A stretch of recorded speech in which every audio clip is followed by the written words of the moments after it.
Someone might ask, when was public education first introduced to Texas? Events in 1836, 1838, 1840, and 1845 led up to the creation of public education in Texas after the Common School Law of 1854 was signed.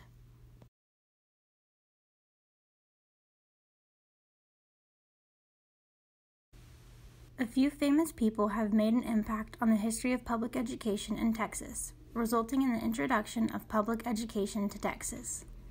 In 1838, President Mary B. Lamar advocated to the Republic of Texas Congress to set aside land for public schools. This gave him the title as the father of education in Texas. In 1854, Governor Elisha Pease signed the Common School Law of 1854. This was the start of the Texas public school system. In 1867, George Peabody was thought to be the first great American educational philanthropist. He created the Peabody Education Fund, which supported post-Civil War education efforts in the southern states.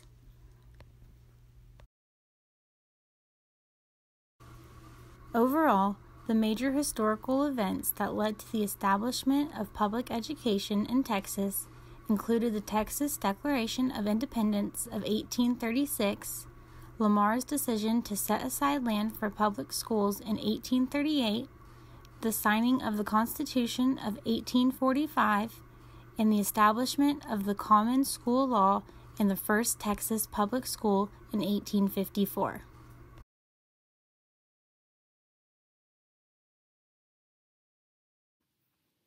While Texas's public education system was growing and developing, many laws were put in place to help its growth.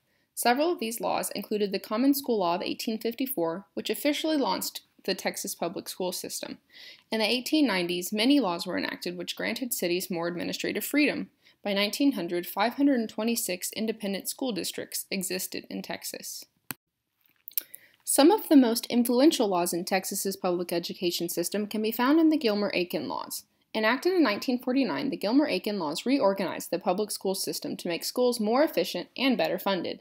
The legislation consolidated the 4,500 school districts into 2,900 more efficient units, and state funding became dependent on attendance, thus providing an incentive to increase attendance. Lastly, because of these laws, the Texas Education Agency, also known as the TEA, replaced the State Board of Education for statewide supervision of the public school system. Another influential law included the Senate Bill 121 of 1973, which required implementation of bilingual programs to all schools with 20 or more limited English-speaking students in the same grade. This law officially abolished Texas's English-only teaching requirements that often subjected Spanish speakers to fines and punishments for not speaking English.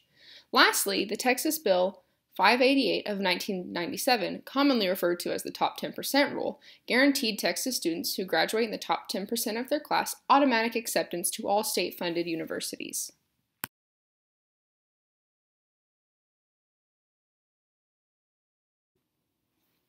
Some facts I found interesting regarding Texas's public school system included their current population, which in the 2016-2017 school year reached over 5.3 million students. That is nearly equivalent to the entire population of Colorado. Texas's public education school districts are also very diverse in size. Districts range in size from less than 1 square mile to nearly 5,000 square miles. In the 2016-2017 school year, the district with the smallest enrollment in the state, Doss Consolidated Common School District, had a total enrollment of 6 students. In contrast, more than 216,000 students received instruction at 288 school sites in the Houston Independent School District. Lastly, I found it interesting that Hispanic students make up more than half, about 53%, of Texas's public school population, and they have the highest enrollment in Texas's instructional programs and special populations. Overall, Texas has a very unique, diverse, and widespread public education system, and the state must never stop trying to make it more efficient.